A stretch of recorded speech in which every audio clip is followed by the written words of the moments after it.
তো আল্লাহওয়ালা মানুষ বাজার থেকে তোতাবাকে কিনা এনা খাঁচার ভিতরে বন্দি করছে। তো বন্দি কইরা এটারে নিজের বসে নিয়ে আসছে যেন কথা শোনে। তো আল্লাহওয়ালা মানুষ তো সাদা দিলের মানুষ, পাখিটারে শিখাইছে, শিকারি আসিবে জাল ফেলিবে, খাবার ডালিবে, খাবার খাব না, ধরাও দিব না।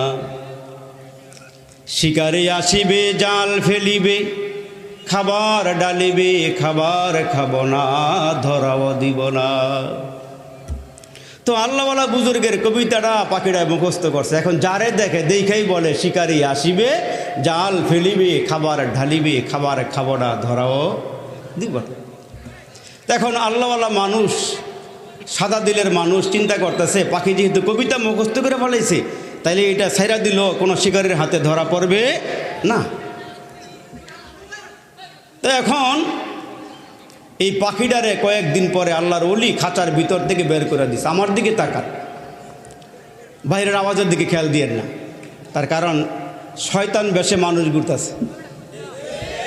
আওয়াজ দিয়ে জোরে বলেন ঠিক না বে ঠিক?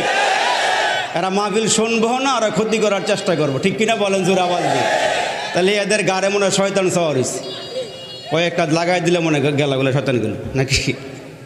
পিছনে আওয়াজ করো না ভাই, আওয়াজ করো না, তুমি নিজে না শুনলে আরেকজনের শুনবার একটু জায়গা করে দাও, ব্যবস্থা করে দাও।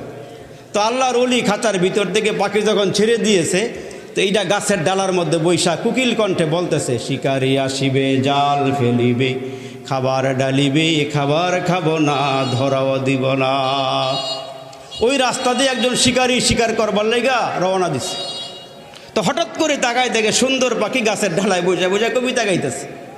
তা শিকারিও খুব চালাক, কতগুলো খাবার জমিনে ফেলে দিয়া, আর ওই খাবারের ওপরে চিকুন সুতোর একটা জাল যেন দেখা না যায় এমন করে ফালাইয়া ওই শিকারিটা গাছের আড়ালে দাঁড়ায় আছে। দাঁড়ায় থাইকা দেখ বল লাগছে কী করতেছে পাখিটাই কি করে। তো পাখি ওপরের দিকে নিচের দিকে নজর দিয়ে দেখে মানুষ নাই, লোক জোর কোনো কিছুই নাই, সুন্দর খাবার দেখা যাইতেছে।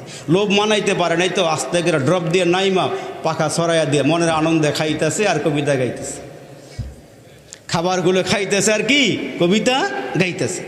তো এক পর্যায়ে খাবার খাইতে গিয়ে পেট ভরে গেছে, আর ওই চিকুন সুতার জালের মধ্যে পাওয়া গেছে আটকায়। এখন যতই উড়বার চাইতেছে উড়তে পারতেছে।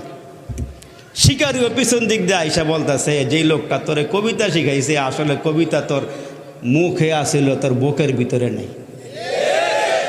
ঠিক কিনা জোরে কন, আর একটু আওয়াজ দিয়ে বলেন।